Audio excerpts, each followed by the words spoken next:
ਕਹਿਣਾ ਸ਼ੁਰੂ ਕਰਤਾ ਆ ਭਈਆ ਇਧਰ ਆ, ਇਹ ਗਾਲ ਬਣ ਗਈ ਅੱਜ। ਉਸੇ ਤਰ੍ਹਾਂ ਮਜ਼ਹਬੀ ਇੱਕ ਜਾਤ ਵਜੋਂ, ਇੱਕ ਗਾਲ ਵਜੋਂ ਇਹਨਾਂ ਨੇ ਬਣਾ ਕੇ ਲੋਕਾਂ ਨੂੰ ਅਹਿਸਾਸ ਕਰਾਤਾ ਵੀ ਇਹ ਨੀਵਾਂ ਆ। ਅੱਛਾ, ਜਾਤ ਪਾਤ ਦੀ ਹੁਣ ਤੁਸੀਂ ਗੱਲ ਕਰਦੇ ਹੋ, ਜਦੋਂ ਸੋਸ਼ਲ ਮੀਡੀਆ 'ਤੇ ਤੁਹਾਡਾ ਵਿਰੋਧ ਵੀ ਹੋ ਰਿਹਾ, ਬਹੁਤ ਸਾਰੇ ਲੋਕ ਤੁਹਾਡਾ ਵਿਰੋਧ ਵੀ ਕਰਦੇ ਨੇ, ਲੱਗਦਾ ਨਹੀਂ ਕਿ ਇਹ ਤਾਂ ਅੱਡ ਹੋਣ ਵਾਲੀਆਂ ਗੱਲਾਂ ਨੇ, ਭਾਈਚਾਰੇ ਦੀ ਗੱਲ ਤਾਂ ਨਹੀਂ ਹੈਗੀ ਇਹ? ਮੈਂ ਤੇ ਸਭ ਨੂੰ ਇਹ ਕਹਿ ਰਿਹਾ ਵੀ ਸਿੱਖ ਬਣੋ, ਗੁਰੂ ਨਾਨਕ ਦੇਵ ਜੀ ਦੀ ਫਿਲਾਸਫੀ ਨਾਲ ਜੁੜੋ, ਗੁਰੂ ਗੋਬਿੰਦ ਸਿੰਘ ਜੀ ਦੇ ਸਿੰਘ ਬਣੋ। ਮੈਂ ਕਿਹੜਾ ਅੱਡ ਕਰ ਰਿਹਾ? ਤੁਸੀਂ ਵੀ ਤਾਂ ਮਜ਼ਹਬੀ ਸਿੰਘ ਕਹਿੰਦੇ ਹੋ ਨਾ ਆਪਣੇ ਆਪ। ਫਿਰ ਉਹੀ ਗੱਲ, ਫਿਰ ਤੁਸੀਂ ਆ ਗਈ, ਤੁਸੀਂ ਇਹਨੂੰ ਜਾਤ ਵਜੋਂ ਲੈ ਰਹੇ ਹੋ ਤੇ ਮੈਂ ਕਹਿ ਰਿਹਾ ਵੀ ਮਜ਼ਹਬੀ ਧਰਮ ਦਾ ਪੱਕਾ ਜਿਹੜੇ ਬਾਬੇ ਨਾਨਕ ਜੀ ਦੀ ਫਿਲਾਸਫੀ ਨੂੰ ਮੰਨਦੇ ਸੀ ਉਹ ਮਜ਼ਹਬੀ ਸਿੱਖ ਹਨ। ਜਦੋਂ ਉਹਨਾਂ ਦੇ ਉੱਤੇ ਫਿਰ ਵੀ ਤਸ਼ੱਦਦ ਹੁੰਦੇ ਰਹੇ ਤੇ ਗੁਰੂ ਗੋਬਿੰਦ ਸਿੰਘ ਪਾਤਸ਼ਾਹ ਜੀ ਨੇ 1699 ਦੇ ਵਿੱਚ ਉਹਨਾਂ ਮਜ਼ਹਬੀ ਸਿੱਖਾਂ ਨੂੰ ਮਜ਼ਹਬੀ ਸਿੰਘ ਬਣਾ ਦਿੱਤਾ ਤੇ ਉਹਦੇ ਵਿੱਚ ਜ਼ਮੀਨਾਂ ਮਿਲਣ ਤੋਂ ਬਾਅਦ ਫਿਰ ਆਪਣੇ ਆਪ ਨੂੰ ਜਰਨਲ ਕਹਿਣ ਵਾਲਾ ਜੱਟ ਜਿਹੜਾ ਆ ਉਸਨੇ ਆਪਣੇ ਆਪ ਨੂੰ ਵੱਖਰਾ ਕਰ ਲਿਆ। ਅੱਜ ਹਾਲਾਤ ਕੀ ਨੇ ਪੰਜਾਬ ਦੇ ਵਿੱਚ? ਅੱਜ ਪੰਜਾਬ ਦੇ ਹਾਲਾਤ ਜਿਹੜੇ ਨੇ ਉਹ ਬਹੁਤ ਮਾੜੇ ਨੇ। ਦੇਖੋ, ਜਿਨ੍ਹਾਂ ਦੇ ਕੋਲ ਜ਼ਮੀਨਾਂ ਆ ਗਈਆਂ ਫਿਰ ਉਹ ਲੋਕ, ਕਿਉਂਕਿ ਜਿਹੜਾ ਤੇ ਬੰਦਾ ਮਿਹਨਤੀ ਆ, ਜਿਹਨੂੰ ਸਾਰੀ ਦਿਹਾੜੀ ਖੇਤ ਦੇ ਵਿੱਚੋਂ ਭੱਠਿਆਂ ਦੇ ਉੱਤੋਂ ਕੰਮ ਕਰਨ ਦੀ ਉਹ ਕੰਮ ਦੇ ਵਿੱਚੋਂ ਵਿਹਲ ਹੀ ਹੈ ਨਹੀਂ ਗਾ, ਉਹਨਾਂ ਨੂੰ ਤੇ ਨਾ ਕੋਈ ਹੋਰ ਕੋਈ ਮਨੋਰੰਜਨ ਦੇ ਸਾਧਨ ਸੁਣਜਦੇ ਆ। ਉਹ ਤੇ ਸਵੇਰ ਤੋਂ ਲੈ ਕੇ ਸ਼ਾਮ ਤੱਕ ਮਿਹਨਤ ਕਰਕੇ ਆਪਣੀ ਰੋਜੀ ਰੋਟੀ ਦਾ ਇੰਤਜ਼ਾਮ ਕਰਦਾ। ਤੇ ਜਿਨ੍ਹਾਂ ਲੋਕਾਂ ਕੋਲ ਜ਼ਮੀਨਾਂ ਸੀ ਉਹ ਲੋਕ ਨਸ਼ਿਆਂ ਪੱਤਿਆਂ ਤੇ ਵੀ ਲੱਗ ਗਏ, ਉਹਨਾਂ ਦੇ ਕੋਲ ਮਨੋਰੰਜਨ ਦੇ ਵੀ ਸਾਧਨ ਸੀਗੇ। ਚਲੋ, ਤੁਸੀਂ ਗੀਤਾਂ ਦੀ ਗੱਲ ਕੀਤੀ ਹੈ, ਜੇ ਗੀਤਾਂ ਦੇ ਵਿੱਚ ਜੱਟ ਸ਼ਬਦ ਆਉਂਦਾ ਵੀ ਹੈ ਤਾਂ ਉਹਦੇ ਤੇ ਡਾਂਸ ਤਾਂ ਸਾਰੇ ਵਰਗਾਂ ਦੇ ਲੋਕ, ਸਾਰੇ ਕੈਟਾਗਰੀ ਦੇ ਲੋਕ ਨੱਚਦੇ ਨੇ, ਮਨੋਰੰਜਨ ਤੋਂ ਲੈਂਦੇ ਨੇ। ਬਿਲਕੁਲ ਜੀ, ਉਹਨਾਂ ਗਾਣਿਆਂ ਦੇ ਉੱਤੇ ਸਾਰੇ ਲੋਕ ਨੱਚਦੇ ਨੇ ਤੇ ਮੈਂ ਉਹੋ ਹੀ ਲੋਕਾਂ ਨੂੰ ਜਾਗਰੂਕ ਕਰ ਰਿਹਾ ਹੈ ਕਿ ਜੇ ਫਰਜ਼ ਕਰ ਲਓ, ਕਿਉਂਕਿ ਜਿਹੜਾ ਸਿੰਘ ਆ, ਮੈਂ ਫਿਰ ਗੱਲ ਕਰਦਾ, ਜਿਹੜਾ ਸਿੰਘ ਆ ਜਿਹਨੇ ਅੰਮ੍ਰਿਤ ਦੀ ਦਾਤ ਲਿੱਤੀ ਆ, ਜਿਹੜਾ ਗੁਰੂ ਗੋਬਿੰਦ ਸਿੰਘ ਪਾਤਸ਼ਾਹ ਜੀ ਦਾ ਮਜ਼ਹਬੀ ਸਿੰਘ ਬਣ ਗਿਆ, ਉਹ ਤੇ ਕਦੀ ਭੰਗੜਾ ਨਹੀਂ ਪਾਊਗਾ। ਤੇ ਜਿਹੜੇ ਲੋਕੀ ਜਾਤਾਂ ਦੇ ਕੋਡ ਚੁੱਕੀ ਫਿਰਦੇ ਆ ਉਹ ਭੰਗੜੇ ਪਾਉਂਦੇ ਆ। ਐਕਸੈਪਟ ਕਰ ਲਿਆ ਨਾ ਲੋਕਾਂ ਨੇ, ਜੱਟ ਹਰੇਕ ਗਾਣੇ ਦੇ ਵਿੱਚ, ਤਕਰੀਬਨ ਤੀਜੇ ਗਾਣੇ ਦੇ ਵਿੱਚ ਜੱਟ ਆਉਂਦਾ, ਫਿਲਮਾਂ ਦੇ ਟਾਈਟਲਾਂ ਦੇ ਵਿੱਚ ਵੀ ਜੱਟ ਆਉਂਦਾ, ਲੋਕਾਂ ਨੇ ਮੰਨ ਲਿਆ, ਅਡਾਪਟ ਕਰ ਲਿਆ ਸਾਰੇ ਉਹਨਾਂ ਗਾਣੇ ਤੇ। ਮੈਂ ਫਿਰ ਕਹਿ ਰਿਹਾ, ਕੈਟਾਗਰੀ ਕੋਈ ਵੀ ਹੋਵੇ, ਡੀਜੇ ਤੇ ਗਾਣਾ ਉਹੀ ਚੱਲਦਾ ਹੁੰਦਾ ਤੇ ਨੱਚ ਵੀ ਸਾਰੇ ਰਹੇ ਹੁੰਦੇ ਨੇ। ਫਿਰ ਮੈਂ ਉਹੀ ਗੱਲ ਕਰਨਾ ਚਾਹੂੰਗਾ, ਫਿਰ ਉਹ ਬਾਬੇ ਨਾਨਕ ਦੀ ਤੇ ਆਈਡੀਓਲੋਜੀ ਨਹੀਂ ਨਾ ਹੋਈ। ਫਿਰ ਇਹਦਾ ਮਤਲਬ ਆ ਵੀ ਉਹ ਸਿੱਖੀ ਤੋਂ ਟੁੱਟੇ ਹੋਏ ਲੋਕ ਨੇ, ਬੇਮੁਖ ਲੋਕ ਨੇ। ਤੁਸੀਂ ਰੋਕੋਗੇ ਹੁਣ ਜੇ ਕੋਈ ਜੱਟ ਸ਼ਬਦ ਯੂਜ਼ ਕਰੂਗਾ? ਮੈਂ ਬਿਲਕੁਲ ਜੀ, ਦੇਖੋ ਜੀ, ਮੈਂ ਗੁਰੂ ਨਾਨਕ ਦੇਵ ਜੀ ਦੀ ਫਿਲਾਸਫੀ ਦੇ ਉੱਤੇ ਚੱਲ ਰਿਹਾ ਹਾਂ, ਗੁਰੂ ਗੋਬਿੰਦ ਸਿੰਘ ਪਾਤਸ਼ਾਹ ਜੀ ਦੀ ਫਿਲਾਸਫੀ ਦੇ ਉੱਤੇ ਚੱਲ ਰਿਹਾ ਹਾਂ। ਮੈਂ ਜਾਤਾਂ ਨੂੰ ਨਹੀਂ ਪ੍ਰਮੋਟ ਹੋਣ ਦਊਂਗਾ ਜੀ, ਔਰ ਜਾਤਾਂ ਨੇ ਜੇ ਪ੍ਰਮੋਟ ਹੋਣਗੀਆਂ ਤੇ ਇਹਦਾ ਮਤਲਬ ਆ ਕਿ ਅਸੀਂ ਵਿਪਰ ਵਾਲੀ ਰੀਤ ਦੇ ਉੱਤੇ ਚੱਲ। ਹਰ ਪਿੰਡ ਦੇ ਵਿੱਚ, ਪੰਜਾਬ ਦੇ ਵਿੱਚ ਜਿੰਨੇ ਗੁਰਦੁਆਰੇ ਨੇ, ਮੈਨੂੰ ਇਹ ਦੱਸੋ ਵੀ ਜਿਹੜਾ ਮੇਨ ਗੁਰਦੁਆਰਾ ਜਿਹਨੂੰ ਜੱਟ ਆਪਣਾ ਗੁਰਦੁਆਰਾ ਕਹਿੰਦੇ ਆ, ਉਹਦੇ ਵਿੱਚ ਕਮੇਟੀ ਦੇ ਮੈਂਬਰ ਕਿੰਨੇ ਨੇ? ਗੁਰਦੁਆਰੇ ਕਿਉਂ ਵੱਖਰੇ ਕਰਨੇ ਪਏ? ਕਿਉਂਕਿ ਅੱਜ ਬਹੁਤ ਸਾਰੇ ਮੇਰੇ ਕੋਲ ਉਦਾਹਰਨਾਂ ਨੇ ਜਿਹਦੇ ਵਿੱਚ ਮਜ਼ਹਬੀ ਸਿੱਖਾਂ ਨੂੰ ਗੁਰਦੁਆਰੇ 'ਚ ਵੜਨ ਨਹੀਂ ਦਿੱਤਾ ਜਾਂਦਾ। ਤੁਹਾਡੀ ਡੇਲੀ ਪੋਸਟ ਨੇ ਇੱਕ ਕੱਲ੍ਹ ਖਬਰ ਪਾਈ ਆ, ਤੁਹਾਡੀ ਡੇਲੀ ਪੋਸਟ 'ਤੇ ਖਬਰ ਪਾਈ ਆ, ਕੁਝ ਲੜਕੀਆਂ ਵਿਚਾਰੀਆਂ ਗੁਰਦੁਆਰੇ 'ਚ ਕੰਮ ਕਰਦੀਆਂ ਸੀ। ਤੁਸੀਂ ਮੰਨਦੇ ਹੋ ਇਸ ਗੱਲ ਨੂੰ ਕਿ ਨਹੀਂ? ਉਹ ਲੜਕੀਆਂ ਗੁਰਦੁਆਰੇ 'ਚ ਸੇਵਾ ਕਰਦੀਆਂ ਸੀ ਤੇ ਉਹ ਜਦੋਂ ਕਮੇਟੀ ਦੇ ਮੈਂਬਰ ਬਦਲੇ, ਉਹਨਾਂ ਨੇ ਲੜਕੀਆਂ ਨੂੰ ਕੁੱਟਿਆ। ਤੁਹਾਡੀ ਪੋਸਟ ਪਾਈ ਹੋਈ ਆ, ਕੁੜੀਆਂ ਰੋਂਦੀਆਂ ਪਈਆਂ। ਹੁਣ ਮੋਗੇ ਤੋਂ ਖਬਰ ਸਾਹਮਣੇ ਆਈ ਹੈ, ਠੀਕ ਹੈ, ਆਉਂਦੀਆਂ ਨੇ ਇਸ ਤਰ੍ਹਾਂ ਦੀਆਂ ਖਬਰਾਂ, ਜਗਮੇਲ ਦੀ ਖਬਰ ਆਈ, ਭੀਮ ਟਾਂਕ ਦੀ ਖਬਰ ਆਈ, ਹੋਰ ਬਹੁਤ ਸਾਰੀਆਂ ਇਸ ਤਰ੍ਹਾਂ ਦੀਆਂ ਖਬਰਾਂ ਆਉਂਦੀਆਂ ਨੇ, ਪਰ ਉਹਦੇ ਲਈ ਅਸੀਂ ਸਾਰਿਆਂ ਨੂੰ ਦੋਸ਼ੀ ਕਿਵੇਂ ਠਹਿਰਾ ਦਈਏ? ਦੇਖੋ ਜੀ, ਉਹਦੇ ਲਈ ਸਾਰੇ ਦੋਸ਼ੀ ਨਹੀਂ ਆ, ਪਰ ਜਿਹੜੇ ਗਾਉਣ ਵਾਲੇ ਨੇ, ਜਿਹੜਾ ਮੈਂ ਫਿਰ ਗੱਲ ਕਹਿਣਾ ਚਾਹੁੰਦਾ ਆ ਵੀ ਦੋਸ਼ੀ ਜਿਹੜਾ ਬੰਦਾ ਆਪਣੀ ਜਾਤ ਦਾ ਕੋਡ ਨਹੀਂ ਛੱਡਦਾ ਉਹ ਦੋਸ਼ੀ ਆ। ਗੁਰੂ ਗੋਬਿੰਦ ਸਿੰਘ ਜੀ ਨੇ 300 ਸਾਲ ਪਹਿਲਾਂ ਖਾਲਸਾ ਪੰਥ ਦੀ ਜਦੋਂ ਸਾਜਨਾ ਕੀਤੀ, ਜਾਤ ਪਾਤ ਖਤਮ ਕੀਤੀ, ਕੀ ਫਿਰ ਗੁਰੂ ਗੋਬਿੰਦ ਸਿੰਘ ਜੀ ਦੀ ਆਈਡੀਓਲੋਜੀ ਨੂੰ ਵੀ ਨਹੀਂ ਮੰਨ ਰਹੇ ਲੋਕ ਜਾਂ ਸਿੱਖ? ਬਿਲਕੁਲ ਜੀ, ਲੋਕ ਨਹੀਂ ਮੰਨ ਰਹੇ। ਮੈਂ ਤੇ ਚਿੱਲਾ ਕੇ ਕਹਿ ਰਿਹਾ ਆ ਕਿ ਮੇਰੀ ਜਾਤ ਨਹੀਂ ਹੈ। ਜਿਸ ਤਰ੍ਹਾਂ ਜੱਟ ਇੱਕ ਰੋਲਾ ਪਾ ਕੇ ਕਹਿ ਰਿਹਾ ਕਿ ਮੈਂ ਜੱਟ ਆ, ਮੈਂ ਤੁਹਾਨੂੰ ਦੱਸਣ ਡਿਆ ਵੀ ਇੱਕ ਨਿਹੰਗ ਸਿੰਘ ਆ। ਮੈਂ ਤੁਹਾਨੂੰ ਵੀਡੀਓ ਦਿਖਾ ਦਿੰਦਾ, ਜੇ ਤੁਹਾਡੀ ਇਜਾਜ਼ਤ ਹੋਵੇ ਤਾਂ ਆਪਾਂ ਇੱਥੇ ਦਿਖਾ ਸਕਦੇ ਹਾਂ। ਦੇਖ ਲੈਣਗੇ ਸੋਸ਼ਲ ਮੀਡੀਆ ਦੇ ਉੱਤੇ ਦੇਖ ਲੈਣਗੇ।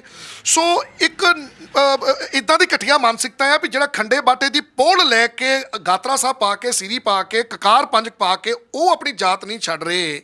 ਉਹ ਮਜ਼ਹਬ ਦੇ ਪੱਕੇ ਨਹੀਂ ਬਣ ਰਹੇ, ਧਰਮ ਦੇ ਪੱਕੇ ਨਹੀਂ ਬਣ ਰਹੇ, ਉਹ ਆਪਣੇ ਆਪ ਨੂੰ ਮਜ਼ਹਬੀ ਸਿੱਖ ਨਹੀਂ ਕਹਾਉਂਦੇ। ਮੈਂ ਕਹਿੰਦਾ ਵੀ ਜਿਹਨੇ ਜੱਟ ਬਰਾਦਰੀ ਦੇ ਵਿੱਚੋਂ ਅਗਰ ਕੋਈ ਸਿੰਘ ਬਣਿਆ ਆ, ਉਹਨੂੰ ਕਹੋ ਵੀ ਤੂੰ ਵੀ ਧਰਮ ਦਾ ਪੱਕਾ ਆ। ਨਹੀਂ ਹੋਣਾ ਚਾਹੀਦਾ ਕਿ ਰਵਿਦਾਸੀਆ ਸਿੱਖ ਜਾਂ ਜਿਹੜੇ ਬਾਕੀ ਜੱਟ ਸਿੱਖ ਜਾਂ ਹੋਰ ਇਸ ਤਰ੍ਹਾਂ ਕੈਟਾਗਰੀਜ਼ ਵਾਈਜ਼ ਸਿੱਖ ਨਹੀਂ ਹੋਣੀਆਂ ਚਾਹੀਦੀਆਂ ਜੀ। ਕੋਈ ਰਵਿਦਾਸੀਆ ਸਿੱਖ ਨਹੀਂ ਆ, ਕੋਈ ਮਤਲਬ ਜੱਟ ਸਿੱਖ ਨਹੀਂ ਆ, ਕੋਈ ਜੁਲਾਹਾ ਸ਼ਿੰਬਾ ਸਿੱਖ ਨਹੀਂ ਆ। ਇਹ ਸਾਰੇ ਹੀ ਮਜ਼ਹਬੀ ਸਿੱਖ ਬਣਨ, ਧਰਮ ਦੇ ਸਿੱਖ ਬਣਨ, ਯਾਨੀ ਜਾਤਾਂ ਛੱਡ ਦੇਣ। ਮਜ਼ਹਬੀ ਸਿੱਖ ਜਾਤ ਨਹੀਂ ਆ। ਬਾਕੀ ਅਗਰ ਆਪਾਂ ਗੱਲ ਕਰੀਏ ਜੇ ਰਵਿਦਾਸੀਆ ਸਿੱਖ ਤੇ ਫਿਰ ਉਸ ਨੂੰ ਇੱਕ ਕੈਟਾਗਰੀ ਨਾਲ ਜੋੜ ਦਿੱਤਾ ਜਾਂਦਾ ਆ, ਜਿਹੜੀ ਕੈਟਾਗਰੀ ਨੇ ਅੰਮ੍ਰਿਤ ਬਾਣੀ ਆਪਣੀ ਵੱਖਰੀ ਕਰ ਲਈ ਆ। ਚਲੋ ਉਹਦੇ ਵਿੱਚ ਵੀ ਸਾਰੇ ਤਾਂ ਨਹੀਂ ਗਏ ਨਾ ਉੱਧਰ, ਠੀਕ ਹੈ, ਕੁਝ ਲੋਕ ਚਲੇ ਗਏ, ਪਰ ਗੱਲ ਤਾਂ ਇਹ ਨਾ ਉਹ ਟੁੱਟ ਤੇ ਗਏ ਨਾ। ਪਰ ਉਹਨੂੰ ਤੋੜਨ ਦੇ ਪਿੱਛੇ ਕਾਰਨ ਸੀਗਾ ਵੀ ਉਹਨਾਂ ਦੀ ਭਾਵਨਾਵਾਂ ਨੂੰ ਠੇਸ ਪਹੁੰਚਾਏਗੀ, ਉਹਨਾਂ ਦੇ ਜੋ ਪਰ ਹੁਣ ਤੁਸੀਂ ਭਗਤਾਂ ਨੂੰ ਵੀ ਜਾਤ ਦੇ ਮੁਤਾਬਕ ਥੋੜ੍ਹਾ ਦੇਖੋਗੇ। ਰਵਿਦਾਸ ਜੀ ਨੂੰ ਜਾਂ ਕਬੀਰ ਜੀ ਨੂੰ ਜਾਂ ਭਗਤ ਧੰਨਾ ਜੀ ਨੂੰ ਕਿਵੇਂ ਦੇਖੋਗੇ ਤੁਸੀਂ? ਜਾਤ ਦੇ ਮੁਤਾਬਕ ਤਾਂ ਦੇਖ ਕੇ ਫਿਰ ਅੱਡੋ ਅੱਡ ਕਿਵੇਂ ਕਰ ਲਓਗੇ ਨਹੀਂ ਤੁਸੀਂ? ਜੀ ਨਹੀਂ, ਬਿਲਕੁਲ ਬਿਲਕੁਲ ਇੱਥੇ ਮੈਂ ਤੁਹਾਡੇ ਨਾਲ ਸਹਿਮਤ ਹਾਂ ਜੀ। 35 ਮਹਾਪੁਰਸ਼, ਜਿਹਦੇ ਵਿੱਚ 5 ਮੁਸਲਮਾਨ, 11 ਭੱਟ, 10 ਗੁਰੂ ਸਾਹਿਬਾਨ ਤੇ ਆਪਣੇ ਆਪਣਾ ਸਤਿਗੁਰੂ ਨਾਮਦੇਵ ਜੀ, ਸਤਿਗੁਰੂ ਰਵਿਦਾਸ ਜੀ, ਸਤਿਗੁਰੂ ਕਬੀਰ ਸਾਹਿਬ। ਅਗਰ ਆਪਾਂ ਇਹਨਾਂ ਨੂੰ ਦੇਖੀਏ, ਅਸੀਂ ਜਾਤਾਂ ਵਜੋਂ ਨਹੀਂ ਲੈ ਰਹੇ, ਲੇਕਿਨ ਇਹਨਾਂ ਦੇ ਨਾਲ ਜਾਤੀ ਵਿਤਕਰਾ ਜਦੋਂ ਜਨਮ ਦਿਹਾੜੇ ਮਨਾਏ ਜਾਂਦੇ ਆ, ਜਿਹੜੇ ਜਨਮ ਦਿਹਾੜੇ ਮਨਾਏ ਜਾਂਦੇ ਆ, ਉਦੋਂ ਕਿਸੇ ਵੀ ਜਨਰਲ ਕਹਿਣ ਵਾਲੇ ਗੁਰਦੁਆਰੇ, ਵੱਡੇ ਗੁਰਦੁਆਰੇ ਜਿਹੜੇ ਨੇ ਜੀ, ਉਹ ਜੇ ਬਾਬਾ ਨਾਨਕ ਜੀ ਦਾ ਜਨਮ ਦਿਹਾੜਾ ਮਨਾਉਂਦੇ ਆ, 10 ਗੁਰੂ ਸਾਹਿਬਾਨਾਂ ਦੇ ਜਨਮ ਦਿਹਾੜੇ ਮਨਾਉਂਦੇ ਆ, ਉਹਨਾਂ ਨੇ ਨਾਮਦੇਵ ਜੀ ਦਾ ਕਿਉਂ ਨਹੀਂ ਮਨਾਉਂਦੇ? ਪਰ ਗੁਰੂ ਗ੍ਰੰਥ ਸਾਹਿਬ ਨੂੰ ਮੱਥਾ ਤਾਂ ਟੇਕਦੇ ਆ ਨਾ, ਉਹਨਾਂ ਦੇ ਵਿੱਚ ਗੁਰੂ ਰਵਿਦਾਸ ਜੀ ਨੂੰ ਵੀ ਮੱਥਾ ਉਨਾ ਹੀ ਟੇਕ ਹੁੰਦਾ ਹੈ ਜਦੋਂ ਗੁਰੂ ਗ੍ਰੰਥ ਸਾਹਿਬ ਨੂੰ ਮੱਥਾ ਟੇਕਦੇ ਆ। ਗੱਲ ਤੇ ਫੇਰ ਉਹੀ ਆ ਗਈ ਨਾ, ਗੱਲ ਇਹ ਨਹੀਂ ਆ, ਗੱਲ ਜਜ਼ਬਾਤਾਂ ਦੀ ਆ ਵੀ ਜਦੋਂ ਆਪਾਂ ਗੁਰੂ ਗ੍ਰੰਥ ਸਾਹਿਬ ਜੀ ਨੂੰ ਮੱਥਾ ਟੇਕ ਰਹੇ ਆ, ਅਸੀਂ ਮੱਥਾ ਟੇਕਣਾ ਨਹੀਂ ਆ, ਅਸੀਂ ਉਹਨਾਂ 35 ਮਹਾਂਪੁਰਸ਼ਾਂ ਦੀ ਕ੍ਰਾਂਤੀਕਾਰੀ ਵਿਚਾਰਧਾਰਾ ਨੂੰ ਪੜ੍ਹਨਾ ਆ ਤੇ ਜੀਵਨ 'ਚ ਲਾਗੂ ਕਰਨਾ ਆ। ਤੁਹਾਨੂੰ ਲੱਗਦਾ ਕਿ ਡਬਲ ਸਟੈਂਡਰਡ ਨੇ? ਡਬਲ ਸਟੈਂਡਰਡ ਹੈ ਜੀ, ਵੀ ਮਤਲਬ ਇਹ ਆਪਣੀ ਜਦੋਂ ਜਾਤ ਦਾ ਇਸਤੇਮਾਲ ਕਰਨਾ ਹੁੰਦਾ ਤੇ ਜਾਤ ਆ, ਤੇ ਜਦੋਂ ਸਿੱਖਾਂ ਦਾ ਸ਼ੋਸ਼ਣ ਕਰਨਾ ਆ ਜਾਂ ਗੁਰਦੁਆਰਿਆਂ ਦੀਆਂ ਪ੍ਰਧਾਨਗੀਆਂ ਤੇ ਕਾਬਜ ਹੋਣਾ, ਜਾਂ ਜਦੋਂ ਗੋਲਕਾਂ ਤੇ ਕਾਬਜ ਹੋਣਾ ਆ, ਉਦੋਂ ਸਿੱਖ ਜਾਂ ਸਿੰਘ ਬਣ ਜਾਂਦੇ ਆ, ਤੇ ਜਦੋਂ ਹਮਦਰਦੀ ਲੈਣੀ ਆ ਉਦੋਂ ਕਿਸਾਨ ਬਣ ਜਾਂਦੇ ਆ। ਮਤਲਬ ਇਹ ਤਿੰਨ ਡਾਕਟਰ ਸਾਹਿਬ, ਹੁਣ ਅਸੀਂ ਕਿਵੇਂ ਕਹਿ ਲਈਏ ਵੀ ਜੇ ਗੁਰੂ ਨਾਨਕ ਦੇਵ ਜੀ ਬੇਦੀ ਕੁਲ ਤੋਂ ਸੀਗੇ ਤਾਂ ਲੋਕ ਜਿਹੜੇ ਉਸ ਕੈਟਾਗਰੀ ਦੇ ਨਾਲ ਸੰਬੰਧ ਰੱਖਦੇ ਨੇ ਉਹ ਕਹਿਣ ਕਿ ਅਸੀਂ ਉਹਨਾਂ ਦੇ ਨਾਲ ਸੰਬੰਧਿਤ ਹਾਂ, ਜਾਂ ਜੇ ਸੋਢੀ ਪਾਤਸ਼ਾਹੀ ਦੀ ਗੱਲ ਕਰੀਏ ਜਾਂ ਜਿਵੇਂ ਵੱਖ-ਵੱਖ ਵਰਗਾਂ ਦੀ ਗੱਲ ਕਰੀਏ, ਅਲੱਗ-ਅਲੱਗ ਥੋੜ੍ਹਾ ਕਿਵੇਂ ਕਰ ਸਕਦੇ ਹੋ? ਉਹ ਤਾਂ ਇੱਕ ਬਣਾ ਦਿੱਤਾ ਸਾਰਿਆਂ ਨੂੰ, ਇੱਕ ਬਣਾ ਦਿੱਤਾ ਸਾਰਿਆਂ ਨੂੰ। ਆਪਾਂ ਇੱਕ ਆ ਜੀ, ਤੇ ਆਪਾਂ ਨੂੰ ਇੱਕ ਹੀ ਹੋ ਕੇ ਚੱਲਣਾ ਪੈਣਾ ਆ। ਜਿਹੜਾ ਬੰਦਾ ਆਪਣੇ ਆਪ ਨੂੰ ਕਹਿੰਦਾ ਆ ਵੀ ਮੈਂ ਜੱਟ ਆ, ਮੈਂ ਸ਼ੀਂਬਾ ਆ, ਮੈਂ ਨਹੀਂ ਆ, ਉਹ ਲੋਕ ਮੂਰਖ ਲੋਕ ਨੇ। ਉਹਨਾਂ ਲੋਕਾਂ ਨੂੰ ਆਪਣੀ ਜਾਤ ਦਾ ਕੋਡ ਛੱਡ ਦੇਣਾ ਚਾਹੀਦਾ ਆ, ਔਰ ਸਿੱਖ ਆਈਡੀਓਲੋਜੀ ਨੂੰ ਅਪਣਾਉਣਾ ਚਾਹੀਦਾ ਆ, ਸਿੱਖ ਬਣਨਾ ਚਾਹੀਦਾ ਆ, ਧਰਮ ਦਾ ਪੱਕਾ, ਮਜ਼ਹਬ ਦਾ ਪੱਕਾ। ਸਾਡਾ ਜਿਹੜਾ ਮਜ਼ਹਬ ਹੈ ਉਹ ਸਿੱਖ ਹੈ। ਮਤਲਬ ਮਜ਼ਹਬੀ ਕੋਈ ਜਾਤ ਨਹੀਂ ਹੈ, ਮਜ਼ਹਬੀ ਜਾਤ ਨਹੀਂ ਹੈ, ਮਜ਼ਹਬੀ ਧਰਮ ਤੇ ਪੱਕੇ ਨੂੰ ਕਿਹਾ ਜਾਂਦਾ ਆ। ਮੈਂ ਬਾਰ-ਬਾਰ ਇੱਥੇ ਕਹਿ ਰਿਹਾ ਆ, ਹਾਂ ਇਹ ਗਰੀਬ ਲੋਕ ਸਨ, ਪਰ ਇਹਨਾਂ ਨੂੰ 1946 ਦੇ ਲਗਭਗ ਕਰੀਬ ਸ਼ਡਿਊਲ ਕਾਸਟ ਮਤਲਬ ਇੱਕ ਰਿਜ਼ਰਵੇਸ਼ਨ ਤਾਂ ਦਿੱਤੀ ਕਿਉਂਕਿ ਜਦੋਂ ਜੱਟਾਂ ਨੂੰ ਜ਼ਮੀਨ ਮਿਲ ਗਈ ਤੇ ਇਹਨਾਂ ਨੂੰ ਵੀ ਤਾਂ ਕੋਈ ਚੀਜ਼ ਚਾਹੀਦੀ ਸੀ, ਇਸ ਕਰਕੇ ਇਹਨਾਂ ਨੂੰ ਉਸ ਟਾਈਮ ਸ਼ਡਿਊਲ ਕਾਸਟ ਬਣਾ ਦਿੱਤਾ ਗਿਆ ਆ। ਅਦਰਵਾਈਜ਼ ਇਹ ਜਾਤ ਨਹੀਂ ਆ, ਤੇ ਇਹਨੂੰ ਅਸੀਂ ਜਾਤ ਵਜੋਂ ਕਦੀ ਨਾ ਲਈਏ। ਧਰਮੀ ਸਿੱਖ, ਮਜ਼ਹਬੀ ਸਿੱਖ। ਸੰਘਰਸ਼ ਕੀ ਆ ਹੁਣ? ਮੇਰਾ ਸੰਘਰਸ਼ ਇਹੀ ਹੈ ਜੀ ਕਿ ਮੈਂ ਬਾਬਾ ਨਾਨਕ ਜੀ ਦੀ ਆਈਡੀਓਲੋਜੀ ਦੇ ਉੱਤੇ ਚੱਲ ਰਿਹਾ, ਗੁਰੂ ਗੋਬਿੰਦ ਸਿੰਘ ਪਾਤਸ਼ਾਹ ਜੀ ਦੀ ਆਈਡੀਓਲੋਜੀ ਦੇ ਉੱਤੇ ਚੱਲ ਰਿਹਾ, 35 ਮਹਾਂਪੁਰਸ਼ਾਂ ਦੀ ਆਈਡੀਓਲੋਜੀ ਦੇ ਉੱਤੇ ਚੱਲ ਰਿਹਾ। 6743 ਜਾਤਾਂ 'ਚ ਅਲੱਗ-ਅਲੱਗ ਵੰਡੇ ਹੋਏ ਲੋਕਾਂ ਨੂੰ ਮੈਂ ਇੱਕ ਕਰ ਦੇਣਾ ਚਾਹੁੰਦਾ ਹਾਂ, ਬਟ ਉਹਦੇ ਵਿੱਚ ਕੀ ਗੱਲ ਹੈ ਕਿ ਇੱਕ ਵਰਗ ਜਿੰਨੇ ਹਜ਼ਾਰਾਂ ਸਾਲ ਤੋਂ ਰਜਵਾੜਾ ਸ਼ਾਹੀ ਕੀਤੀ ਹੈ ਤੇ ਰਾਜ ਕੀਤਾ ਹੈ ਜ਼ਮੀਨਾਂ ਦੇ ਸਿਰ ਦੇ ਉੱਤੇ, ਉਹ ਵਰਗ ਨੂੰ ਇਸ ਗੱਲ ਦੀਆਂ ਬਹੁਤ ਜ਼ਿਆਦਾ ਮਿਰਚਾਂ ਲੜ ਰਹੀਆਂ ਤੇ ਉਹਨਾਂ ਨੂੰ ਤਕਲੀਫ ਹੋ ਰਹੀ ਹੈ। ਉਹ ਛੱਡਣਾ ਨਹੀਂ ਚਾਹੁੰਦਾ, ਉਹ ਨਹੀਂ ਛੱਡਣਾ ਚਾਹੁੰਦੇ। ਬਾਕੀ ਜਿਹੜੇ ਹੇਠਲੇ ਜਿਹਨੂੰ ਆਪਾਂ ਕਹਿ ਦਿੰਦੇ ਆ, ਵੈਸੇ ਤਾਂ ਕੋਈ ਅਸੀਂ ਸਭ ਨੂੰ ਬਰਾਬਰ ਮੰਨਦੇ ਆ, ਉਹ ਤਾਂ ਛੱਡਣਾ ਚਾਹੁੰਦੇ ਆ। ਉਹ ਛੱਡਣਾ ਚਾਹੁੰਦੇ ਆ ਜੀ। ਜਿਹੜਾ ਦੇਖੋ ਜੀ, ਉਹ ਛੱਡਣਾ ਚਾਹੁੰਦੇ ਆ, ਉਹ ਛੱਡ ਕੇ ਗੁਰਦੁਆਰੇ ਵੜਨਾ ਚਾਹੁੰਦੇ ਆ। ਉਹਨਾਂ ਨੂੰ ਦੇਖੋ, ਤੁਹਾਡੀ ਹੀ ਪੋਸਟ, ਡੇਲੀ ਪੋਸਟ ਦੇ ਉੱਤੇ ਪਾਈ ਹੋਈ ਪੋਸਟ ਆ ਵੀ ਉਹਨਾਂ ਨੂੰ ਮਾਫ ਕਰਨਾ, ਮੈਂ ਉਹ ਜਾਤੀ ਸੂਚਕ ਸ਼ਬਦ ਨਹੀਂ ਬੋਲ ਸਕਦਾ, ਜੋ ਜਾਤੀ ਸੂਚਕ ਸ਼ਬਦ ਆ ਉਹਨਾਂ ਨੂੰ ਗਾਲਾਂ ਕੱਢੀਆਂ ਗਈਆਂ ਵੀ ਕੁੱਤੀਆਂ ਫਲਾਣੀਆਂ, ਤੁਸੀਂ ਆਹ ਨਿਕਲ ਜਾਓ। 300 ਸਾਲ 1699 ਤੋਂ ਬਾਅਦ, ਜਾਂ ਜਿਸ ਤਰੀਕੇ ਦੇ ਨਾਲ 300 ਤੋਂ ਵੀ ਵੱਧ 320 ਸਾਲ ਦੇ ਕਰੀਬ ਖਾਲਸਾ ਪੰਥ ਨੂੰ ਹੋ ਗਏ ਨੇ ਹੁਣ, ਖਾਲਸਾ ਪੰਥ ਦੀ ਸਥਾਪਨਾ ਨੂੰ ਕਿਉਂ ਨਹੀਂ ਮੰਨ ਰਹੇ ਗੁਰੂ ਗੋਬਿੰਦ ਸਿੰਘ ਜੀ ਦੇ ਕਨਸੈਪਟ ਨੂੰ? ਹਾਂ, ਐਕਚੁਅਲੀ ਕੀ ਚੀਜ਼ ਆ ਕਿ ਇੱਕ ਵਰਗ ਆ ਪੰਜਾਬ ਦੇ ਵਿੱਚ ਜਿਹੜਾ ਇਸ ਟਾਈਮ ਹਰ ਆਪਣੇ ਆਪ ਨੂੰ ਉੱਚਾ ਕਹਿੰਦਾ ਆ, ਉਸ ਨੇ ਨੀਵੇਂ ਵਰਗ ਨੂੰ ਕਦੀ ਸਿੱਖ ਬਣਨ ਹੀ ਨਹੀਂ ਦਿੱਤਾ, ਕਦੀ ਸਿੰਘ ਬਣਨ ਹੀ ਨਹੀਂ ਦਿੱਤਾ। ਬਹੁਤ ਸਾਰੇ ਗੁਰਦੁਆਰਿਆਂ ਦੇ ਵਿੱਚ ਕਿਤੇ ਕੰਪਲੇਂਟ ਵੀ ਆਈ ਸੀਗੀ ਕਿ ਅੰਮ੍ਰਿਤ ਛਕਾਉਣ ਲੱਗਿਆਂ ਵੀ ਕੁਝ ਗੁਰਦੁਆਰਿਆਂ ਦੇ ਵਿੱਚ ਪੁੱਛਿਆ ਗਿਆ ਉਹਨਾਂ ਦੇ ਕੋਲੋਂ ਵੀ ਤੁਸੀਂ ਕਿਹੜੇ ਹੁੰਦੇ ਹੋ। ਕਈ ਵਾਰੀ ਕਿਤੇ ਗ੍ਰੰਥੀ ਵੀ ਸਾਨੂੰ ਖਬਰਾਂ ਆਉਂਦੀਆਂ ਨੇ ਕਿ ਗ੍ਰੰਥੀ ਵੀ ਨਹੀਂ ਰੱਖਦੇ ਹੈਗੇ ਕਿ ਇਸ ਕਾਸਟ ਦੇ। ਇਹ ਸੱਚ ਹੈ ਜੀ।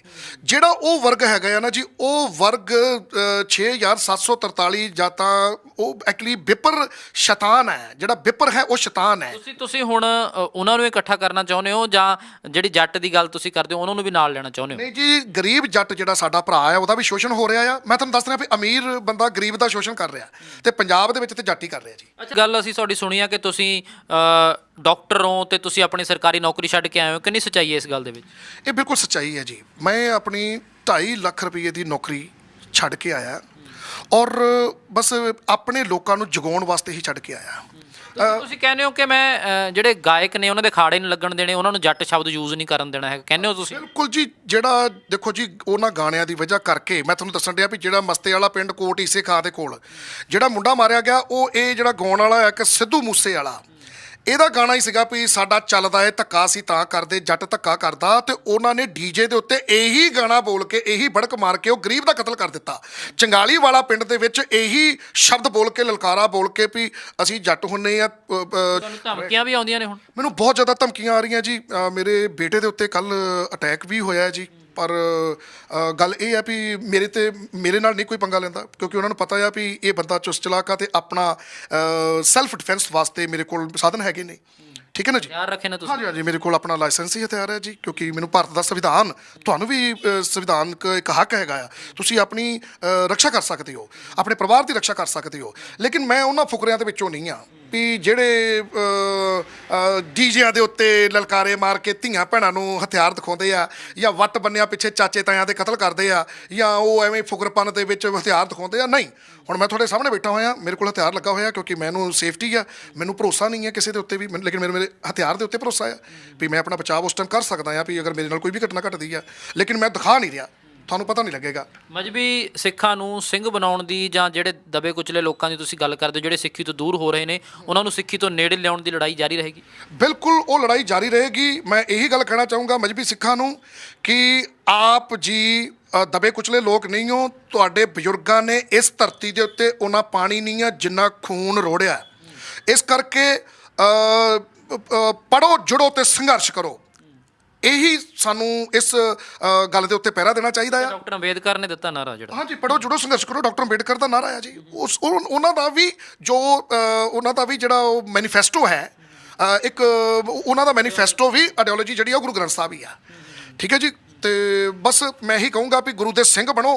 ਤੁਸੀਂ ਦਬੇ ਕੁਚਲੇ ਲੋਕ ਨਹੀਂ ਹੋ, ਤੁਹਾਡਾ ਸ਼ੋਸ਼ਣ ਹੋ ਰਿਹਾ, ਉੱਠੋ, ਲੜੋ। ਜਿਹੜਾ ਤੁਹਾਡਾ ਦੁਸ਼ਮਣ ਆ, ਤੁਹਾਡੇ ਨਾਲ ਵਿਤਕਰਾ ਕਰ ਰਿਹਾ, ਤੁਹਾਨੂੰ ਜਾਤੀ ਵਿਤਕਰਾ ਕਰ ਰਿਹਾ ਆ, ਗੁਰਦੁਆਰਿਆਂ 'ਚ ਨਹੀਂ ਵੜਨ ਦਿੰਦਾ, ਜਾਂ ਤੁਹਾਡੇ ਨਾਲ ਕਿਸੇ ਵੀ ਤਰ੍ਹਾਂ ਦਾ ਵਿਤਕਰਾ ਹੁੰਦਾ, ਤੁਸੀਂ ਉਹਦੇ ਖਿਲਾਫ ਲੜੋ, ਆਵਾਜ਼ ਚੁੱਕੋ। ਕੋਈ ਕਾਣੀ ਵੰਡ ਹੋਈ ਹੈ ਪਿਛਲੇ ਸਮੇਂ ਦੇ ਵਿੱਚ, ਇਸ ਕਰਕੇ ਪਿੱਛੇ ਰਹਿ ਗਏ ਦੂਜੇ ਵਰਗ? ਬਿਲਕੁਲ ਜੀ, ਕਾਣੀ ਵੰਡ ਹੋਈ ਆ।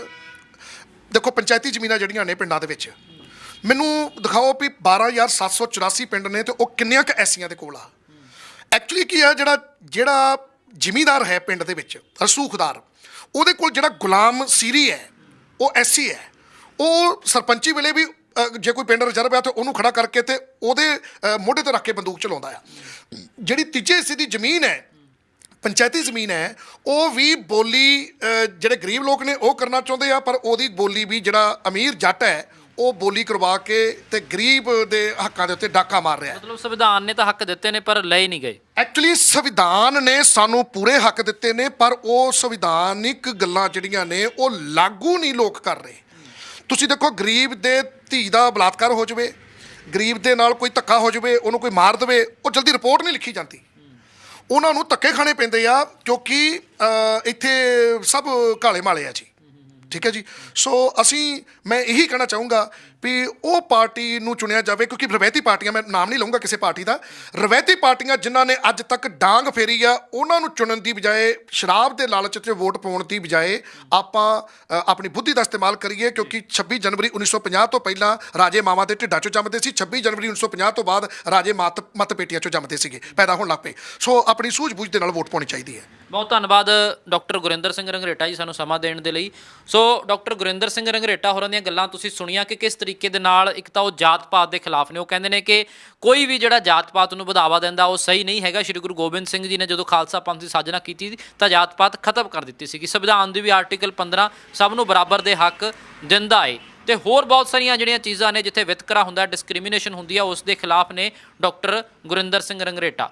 ਸੋ ਤੁਸੀਂ ਇਹਨਾਂ ਦੇ ਗੱਲਾਂ ਦੇ ਨਾਲ ਕਿੰਨੇ ਸਹਿਮਤ ਹੋ ਜਾਂ ਅਸਹਿਮਤ ਹੋ, ਉਹ ਤੁਸੀਂ ਇਹਦਾ ਕ੍ਰਿਟੀਸਾਈਜ਼ ਵੀ ਕਰ ਸਕਦੇ ਹੋ, ਕ੍ਰਿਟਿਸਿਜ਼ਮ ਵੀ ਕਰ ਸਕਦੇ ਹੋ, ਜਾਂ ਤੁਸੀਂ ਸਾਨੂੰ ਕਮੈਂਟ ਕਰਕੇ ਦੱਸ ਵੀ ਸਕਦੇ ਹੋ ਕਿ ਕਿਸ ਤਰ੍ਹਾਂ ਦੀ ਤੁਸੀਂ ਸੋਚ ਰੱਖਦੇ ਹੋ। ਫਿਲਹਾਲ ਕੈਮਰਾਮੈਨ ਕਮਲ ਦੇ ਨਾਲ ਰਣਬੀਰ ਸਿੰਘ ਰਾਣਾ।